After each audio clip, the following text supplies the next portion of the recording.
नौकरानी एक घर के लिए कितनी जरूरी होती है, आइए देखते हैं। अरे बहू, ये देख, सारा साबुन बर्तन में रह गया। ये नौकरानी कोई काम नहीं करती, गंदा काम करके चली जाती है और ढेर सारा पैसा ले जाती है। अरे मम्मी जी, उसने तो साफ किया ही था। मेरे ही हाथ से इस ग्लास में सर्फ गिर गया था। अरे बस कर झूठी, उसे बचाने के लिए सारी जुगत लगा ले, लेकिन मैं तो इसे निकाल कर ही रहूंगी। हमारे जमाने में ना कोई नौकरानी थी और ना ही ये चिकने बर्तन। चूल्हे के जले बर्तनों को राख रगड़ कर साफ किया करती थी मैं। अरे माँ जी, मैं कहाँ बचा रही हूँ उसे। और वैसे भी आजकल नौकरानी जरूरत नहीं, स्टेटस सिंबल बन गया है।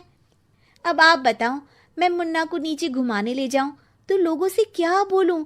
झाड़ू पोछा खुद लगा रही हूँ। लोग सीधा यही पूछते हैं कि कौन सी नौकरानी काम कर रही है तेरे घर पर। अरे बस कर, ये भी कोई बात होती है? मम्मी जी, आप नहीं समझेंगी। शाम को नौकरानी घर आकर काम कर ही रही होती है कि सास को कहती है, माँ जी, एक बात बोलूं, बुरा न मानना। अरे वैसे तो मुझे तेरी शक्ल ही पसंद नहीं है, बात क्या खाक पसंद आएगी। अरे माँ जी, सुन तो लीजिए क्या कह रही है।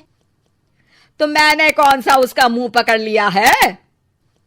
अरे माँ जी, वो लाल साड़ी पहनती हो ना, ना पहना करो।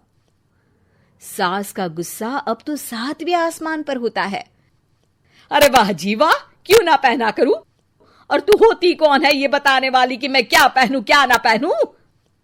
अरे माँ जी, पूरी बात तो सुन लो, वो बोलना क्या चाह रही है। अरे बुरा न मानो आंटी जी। अरे कौन है आंटी? अपनी उम्र देखी है तूने? 2-4 साल ही छोटी होगी मुझसे और मुझे आंटी बोल रही है। बहू सर पर हाथ रख लेती है। अरे अच्छी खासी उम्र दराज हो और आंटी ना बोलूं? मैं तुम्हारी बहू से भी 4 साल छोटी हूं। क्यों दीदी? बोलती भी क्या, एक तरफ सास यानी पति की माँ, तो दूसरी तरफ नौकरानी जिसके बिना घर का काम नहीं चल सकता। वो दरअसल माँ जी की शादी पे बहुत जल्दी हो गई थी ना। अच्छा ये झगड़ा छोड़ो, ये बताओ तुम माँ जी को लाल साड़ी पहनने से क्यों मना कर रही हो?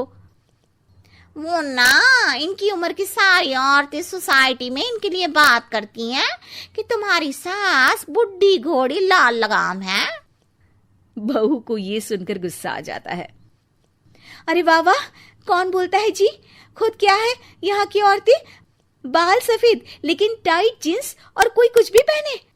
अरे पहनना हमारा निजी हक है, किसी को कुछ हक नहीं बनता कि वो मेरी सास के लिए कुछ बोले।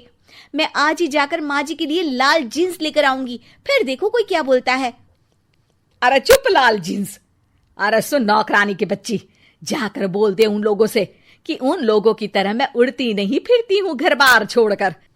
अपने बच्चों और नाती पोतों में मन लगाती हूं, ना कि सारा दिन ताश के पत्तों में आंख गड़ाकर 3 पत्ती खेलूं। नौकरानी वहां से चली जाती है। वैसे बहू, नौकरानी के क्या फायदे हैं ये तो पता नहीं, लेकिन सबसे अच्छा तो ये कि पता चल जाता है कि कौन किसके लिए क्या बोल रहा है। सोसाइटी में तेरा नौकरानी रखने का इरादा बिल्कुल ठीक था। अगले दिन उन लोगों के घर की बेल बजती है। बहू दरवाजा खोलती है कि सामने कुछ औरतें खड़ी होती हैं। अरे बहू, कहाँ है तेरी सास? बुला जरा। अरे बहन जी, आप सारी एक साथ आइए आइए, कैसे आना हुआ? अरे 3 पत्ते खेलने आई हैं, क्यों खेलोगी? क्यों नहीं क्यों नहीं, वैसे भी बड़े दिन हो गए, एंटरटेनमेंट हुआ नहीं। बहू जा जाकर पकोड़े तो बना ला। अरे बस करिए, आगे कुछ पीछे कुछ। वैसे तो कहती है कि परिवार पर ध्यान देती है, हमारी तरह 3 पत्तियां नहीं खेलती। हमने कौन सा परिवार छोड़ दिया? सास सक पका जाती है। अब ये किसने कहा? मैं तो कहती हूं कि मैं भी थोड़ा बाहर निकलूं। आपने ही तो कमला नौकरानी से ये सारी बात की थी। सास और बहू को अब सारी कहानी समझ आ जाती है कि सोसाइटी की औरतें क्यों भड़क रही हैं। माफ करिए आंटी, मैं छोटी हूँ, लेकिन फिर भी पहले तो आप लोगों ने माँ की लाल साड़ी का मजाक उड़ाया था ना। हाँ हाँ, उड़ाया था, लेकिन उससे पहले तो तुम लोगों ने हमारी जीन्स के बारे में बात की थी। अरे क्यों ना पहने हम जीन्स, तुम्हारे पैसों की थोड़ी ना है। सास और बहू सर पकड़कर बैठ जाती है।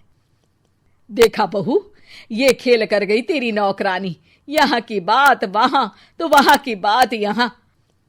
दोनों किसी तरह औरतों को समझा बुझाकर घर भेजती है और कसम खाती है कि नौकरानी को नौकरानी ही रहने